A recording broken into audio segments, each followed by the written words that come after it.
Assalamualaikum warahmatullahi wabarakatuh. Alhamdulillahirabbil alamin wassalatu wassalamu ala asyrafil anbiya'i wal mursalin wa ala alihi wa sahbihi ajma'in.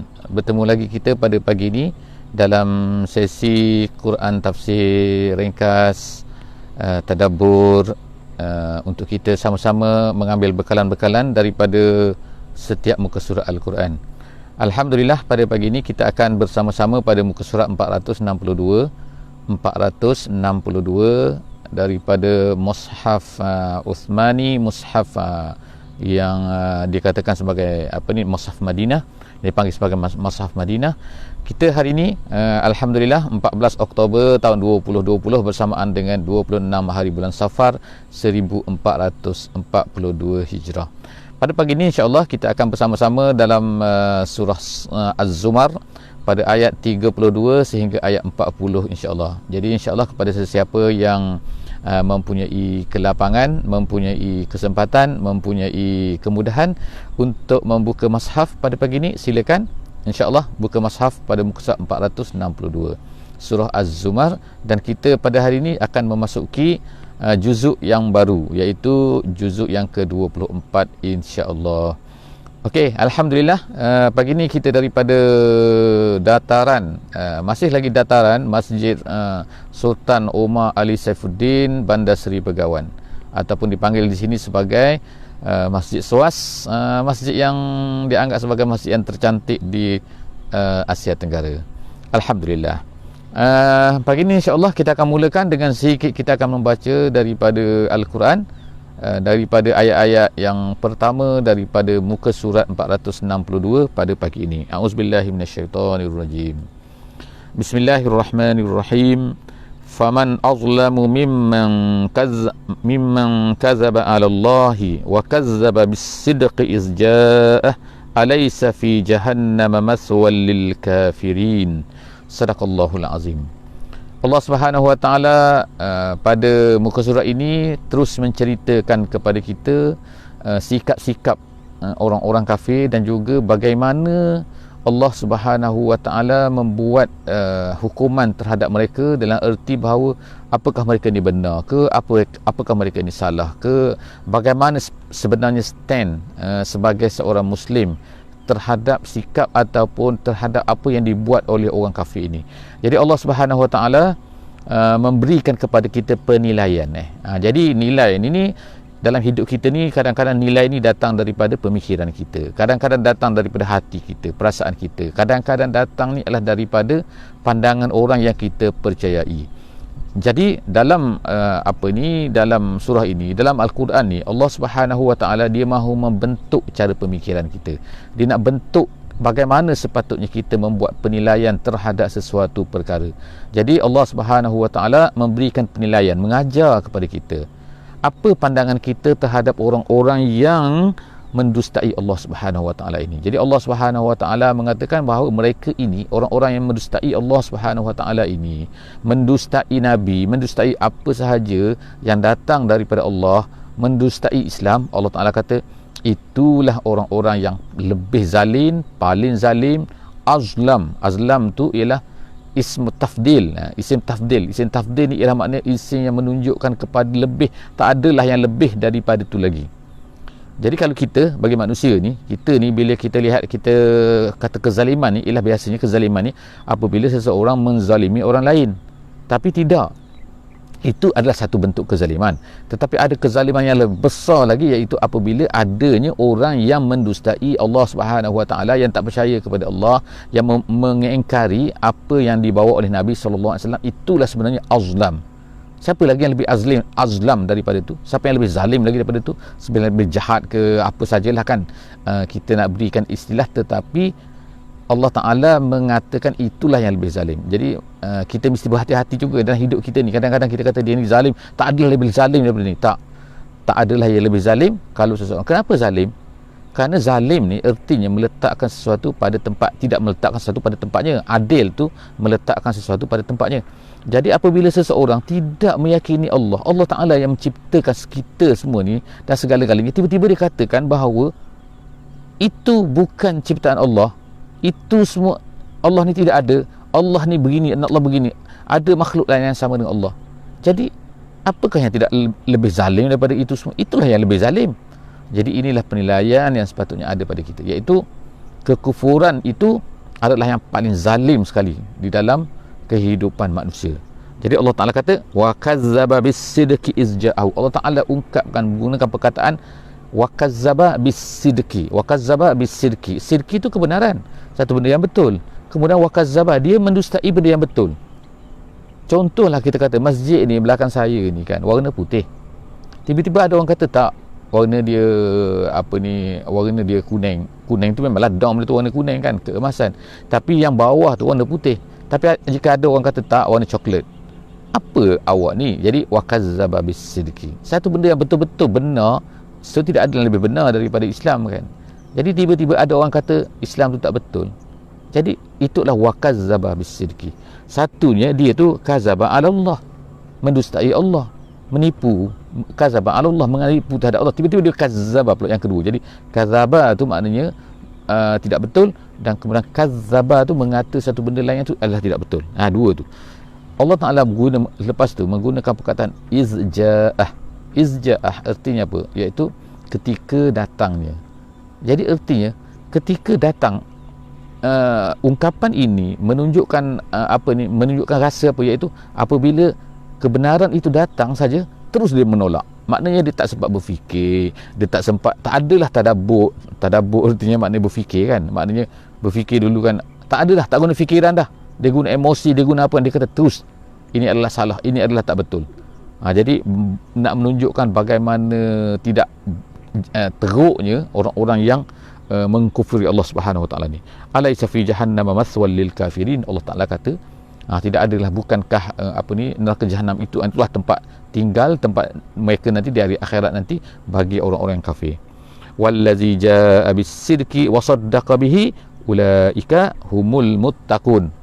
Allah Ta'ala seterusnya memuji yang sebaliknya, iaitu apa? Wallazi jaa bis-sidqi, dan orang-orang yang datang. Siapa yang datang? Minta maaf, bukan orang-orang di sini, orang yang datang. Orang yang datang bis-sidqi. Bis-sidqi sini ialah dengan kebenaran. Siapa di sini? Ulama tafsir mengatakan dia adalah Nabi kita sallallahu alaihi wasallam. Jadi Nabi lah yang bawa dengan kebenaran. Kemudian tu yang kedua ada lagi sebab tu wasaddaqa bihi. Dan kemudian tu dan orang yang membenarkannya. Siapakah yang membenarkannya ni? Ada banyak pendapat sini. Yang pertama tu of course itu adalah Nabi kita sallallahu alaihi wasallam. Jadi Allah Taala kata wallazi jaa bis-sidqi, orang yang membawa kebenaran, dan kemudian orang yang membenarkan apa yang dibawa itu. Ada yang kata ialah Khadijah binti Khuwailid, isteri baginda Nabi sallallahu alaihi wasallam, yang mana terus membenarkan, mempercayai apa yang dikatakan oleh Nabi sallallahu alaihi wasallam, kemudian terus dibawa berjumpa dengan Waraqah bin Naufal. Tapi ada pendapat lain mengatakan bahawa dianya adalah Abu Bakar radhiyallahu anhu, kerana dialah orang lelaki yang pertama. Jadi perbezaan pendapat ulama di sini, dan ulama kata buat kesimpulannya memang yang perempuan yang pertama ialah Khuwailid, yang lelaki yang pertama ialah Abu Bakar. Tapi ada lagi pendapat lain yang mengatakan bahawa wasaddaqa bihi inilah termasuk semua sekali orang-orang yang beriman dengan baginda Nabi sallallahu alaihi wasallam, dan insya-Allah moga-moga kita ni termasuk daripada mereka itu. Jadi Nabi, Allah Taala kata wallazi jaa bis-sidqi, iaitu Nabi, wasaddaqa bihi, iaitu orang-orang yang beriman insya-Allah, ataupun orang yang pertama ulaika humul muttaqun. Jadi kenapa Allah Taala mengatakan kenapa ahli tafsir mengatakan bahawa yang kedua itu termasuk semua orang beriman? Kerana yang selepas daripada itu Allah Taala kata ulaika humul muttaqun, mereka itulah orang yang bertakwa. Jadi moga-moga Allah Taala jadikan kita sebagai orang yang bertakwa. Lahum ma yasha'una inda rabbihim dzalika jazaa'ul muhsinin. Allah Taala sebut mereka ni sebaliknya daripada apa yang dikenakan terhadap orang-orang yang kafir tadi. Orang kafir tu jahannam maswal, neraka jahanam adalah tempat tinggal mereka, tempat duduk mereka, tak boleh keluar daripada situ. Tetapi Allah Subhanahu Wa Taala sebutkan bagi orang mukmin, orang yang beriman ni, apa yang mereka dapat? Apa yang mereka dapat yang Allah Taala sebut sini, iaitu lahum ma yasha'una, bagi mereka ma yasha'una, al-masyiah, iaitu apa yang mereka ingin, apa yang mereka rasa nak, yasha' terlintas saja apa, terus mereka dapat. Bagaimana terus mereka dapat tu? Allah Subhanahu Wa Taala sebut kat sini, iaitu inda rabbihim. Jadi di sini ulama-ulama seperti Syekh Sya'rawi dalam khawatirnya, ada orang bertanya Syekh Sya'rawi ini tafsir ataupun khawatir. Sebenarnya Syekh Sya'rawi ini dikeluarkan bukunya dia tulis namanya Tafsir Sya'rawi. Tapi kalau ikut Syekh Sya'rawi sendiri, sebenarnya ini bukan tafsir. Dia kata inilah khawatir aku, khawatir aku. Untuk pengetahuan, Syekh Sya'rawi ini seorang ulama besar Mesir yang dikagumi bukan saja di Mesir tapi di seluruh tanah Arab, kerana dia mempunyai recording untuk rakaman dalam video yang dibuat di masjid, di satu masjid di negeri Mesir, dan dianya disiarkan di seluruh negeri di tanah Arab tu, iaitu tentang Al-Quran keseluruhan daripada awal Al-Quran sampai habis. Dan kemudian apa yang dibentang, apa khawatir Syekh Sya'rawi di masjid itu, kemudiannya telah rekodkan, kemudian telah ditulis balik, kemudian dijadikan sebagai buku dan ada dijual. Tafsir Asy-Sya'rawi namanya. Banyak, besar, saya rasa dalam 20 jilid, dalam 20 jilid. Jadi sangat besar lah dan sangat cantik lah. Kalau bagi, tapi memang dia mempunyai, kadang-kadang mempunyai tekanan dari segi bahasa. Apabila diterjemahkan, kadang-kadang mempunyai kesukaran lah kan untuk di-explainkan bagaimana bahasa ni kan, dari sudut bahasa. Jadi Syekh Sya'rawi ada menyebutkan kat sini, di sini kan, di dalam ayat mengenai ayat ini, ayat 34 ini, iaitu dia katakan apa? Dia kata Indiyah. Indiyah itu maknanya kalau terjemahan kita kata di sisi kan. Di sisi bagaimana? Iaitu kan, di sisi ni, iaitu Allah Subhanahu Wa Taala sebutkan sini inda rabbihim lahum ma yasha'una inda rabbihim, bagi mereka apa yang mereka nak inda rabbihim. Kenapa disebut inda rabbihim? Apa maksud sini? Kerana dikatakan bahawa kalau atas dunia ni, kalau kita nak apa-apa mestilah melalui cara, kena ada sebab kita nak makan makanan kena ada sebab, kena pergi ke kedai ataupun kena beli ayam, kena beli daging, kemudian kena masak lagi, sebabnya banyak kan. Tapi bila inda rabbihim, mereka ni dapat terus. Sebab apa? Inda rabbihim, apa yang mereka nak terus mereka dapat. Mereka ni bukan duduk atas dunia, mereka duduk inda rabbihim, di sisi Allah SWT. Di sisi Allah tak perlu kepada sebab-sebab. Jadi disebut zalika jazaul muhsinin, orang yang muhsin begitulah yang mereka dapat. Masya Allah. Kemudian liyukaffirallahu anhum aswa'allazi amilu wa yajziyahum ajrahum bi ahsanillazi kanu ya'malun. Allah Ta'ala sebutkan balasan yang mereka dapat ni, bagi orang yang beriman ni, mereka dapat apa? Mereka dapat di hari akhirat tu, yang pertama tadi lahum mayasyaun, yang kedua mereka dapat ni, Allah Ta'ala akan padamkan, liyukaffirallahu anhum, Allah Ta'ala nak padamkan, nak buangkan daripada mereka apa? Aswa'allazi amilu, perkara-perkara yang dikata paling jahat yang mereka pernah lakukan. Iaitu kita ni kan semua orang ada dosa kan, kerana kita ni bukan Nabi, bukan Rasul. Nabi, Rasul, mereka ni maksum, tapi kita sebagai manusia ada dosa. Setengah-setengah sahabat tu di kalangan mereka ini adalah kufur sebelum tu, iaitu mereka ni yang menyembah berhala, yang minum, yang berzina, macam-macam ada yang buat. Tetapi selepas daripada tu mereka telah masuk Islam, mereka menjadi Muslim. Bila mereka menjadi Muslim, Allah tak ada bagaimana tentang dosa-dosa itu. Jadi Allah Ta'ala bagi jaminan kepada mereka bahawa semua dosa-dosa mereka yang paling buruk pun, yang paling buruk pun, aswa' tu kan, aswa' ni paling teruk pun, Allah Ta'ala akan kafar. Kafar ni maknanya adalah hapuskan. Liyukaffirullah.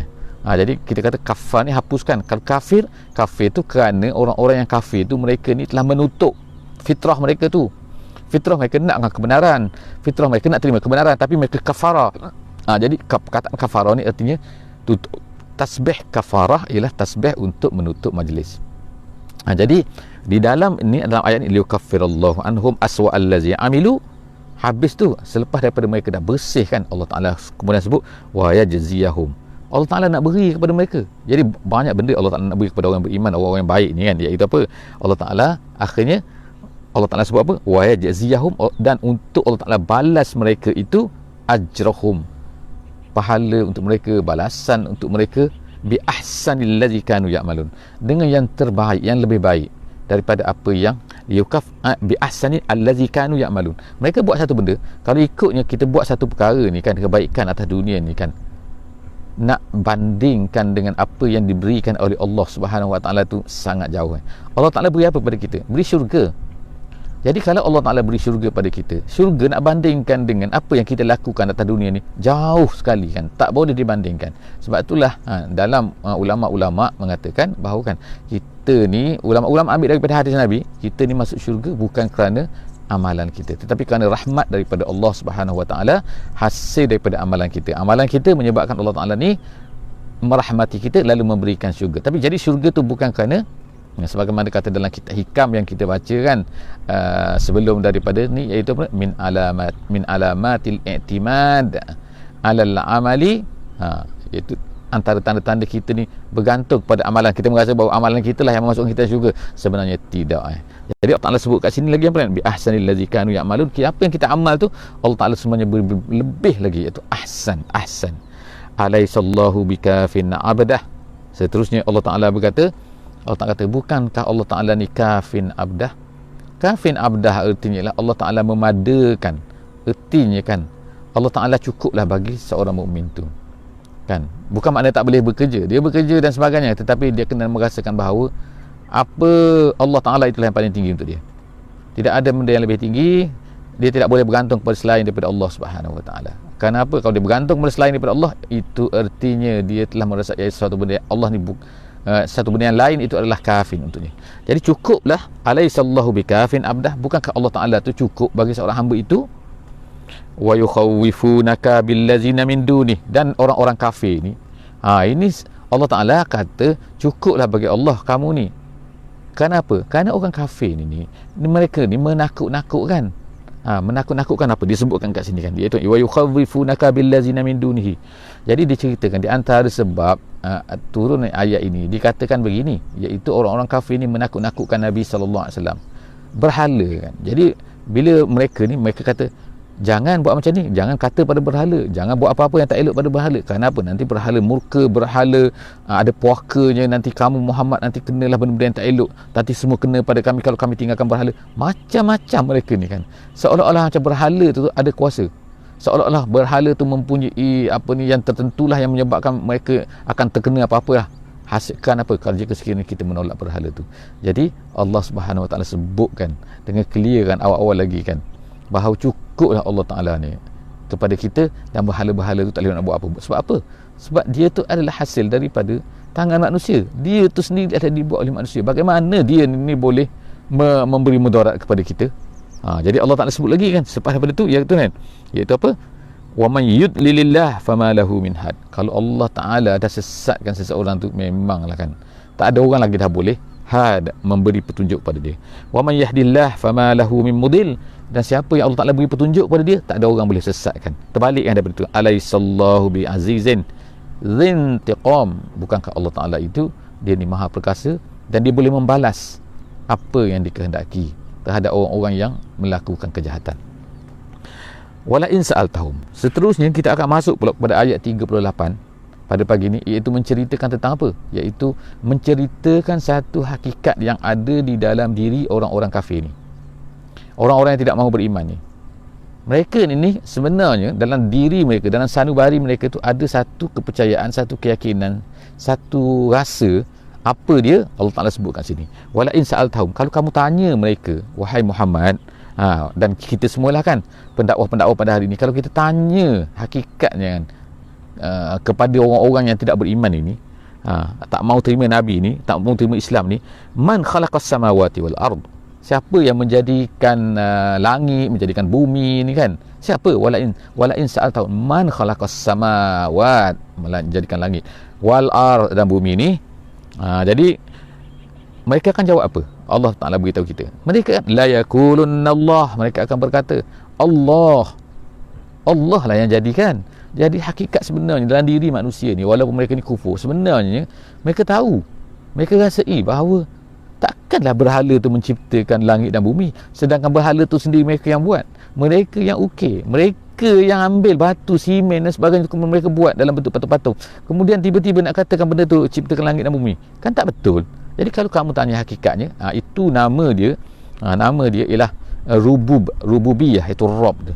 Wa la in sa'altahum man khalaqas samawati wal ard la yaqulunallah qul afara'aitum ma tad'una min dunillah.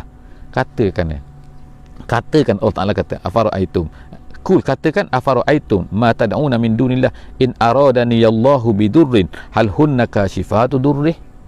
Kalau Allah Ta'ala nakkan satu perkara malapetaka berlaku kepada manusia ke, ada ke berhala-berhala itu boleh menghalang, boleh menghilangkan? Tak boleh kan. Bahkan kita katakan Kalau lah kita kata manusia sekarang ni setengah tu tak percaya lagi kepada Tuhan, dia percaya kepada sains.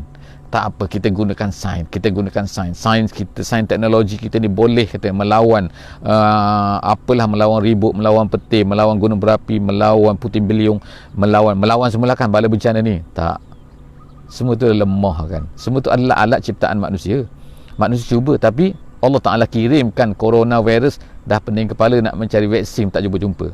Nampak tak sampai sekarang? Jadi nak menunjukkan apa? Itu baru satu virus. Kalau Allah Ta'ala kirimkan virus yang banyak lagi, macam mana? Kan macam-macam. Habis ni datang dulu sibuk dengan AIDS, kemudian ada macam-macam denggi lah kan, kemudian adalah macam-macam lagi kan, Japanese macam-macam kan. Jadi nak menunjukkan apa? Bahawa manusia ni lemah. Jadi Allah Subhanahu Wa Taala bila dia tetapkan satu benda kepada manusia, ada ke berhala tu lagilah tak guna, lagilah tak boleh nak buat apa-apa. Jadi Allah Ta'ala sebutkan sini kan, kul afara'aitum ma tad'una min dunillah, apa yang kamu sembah selain daripada Allah itu, in aradani Allahu bidurrin, kalau Allah Ta'ala nak tetapkan satu benda satu benda yang bencana kepada mereka, hal hunna kashifatu durri, adakah mereka benda tu boleh menghilangkan, au aradani birahmatin, ataupun jika Allah Ta'ala nak berikan kebaikan, nak beri satu nikmat, nak beri satu rahmat kepada kita semua, hal hunna mumsikatu rahmatih, adakah berhala tu boleh menghalang untuk diberikan kepada orang tu? Tak boleh kan? Cool. Jadi Allah Ta'ala katakan hasbiyallah, cukuplah aku, Allah itu untukku.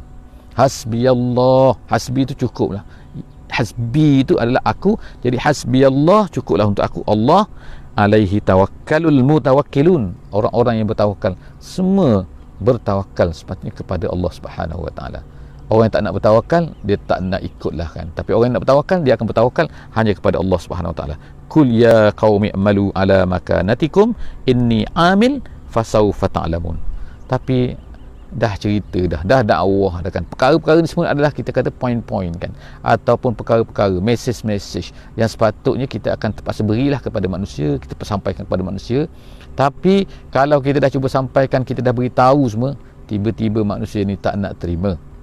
Jadi apa benda? Jadi Allah Ta'ala katakan, kul ya kaum, katakan wahai Muhammad, katakan wahai pendakwah Islam pada zaman sekarang ni, ya kaum i'malu, bekerjalah kamu, buatlah apa yang kamu nak buat, ala makanatikum, sebagaimana apa yang kamu nampak tu, yang kamu berada sekarang, kamu kamu nak buat, kamu tak nak ikut suruh. Inni amil, aku akan bekerja juga, aku akan terus bekerja, maknanya aku takkan stop, dakwah takkan stop, ceramah aku takkan stop, aku akan cerita juga takkan stop kan, walaupun kamu tak nak terima, aku takkan stop.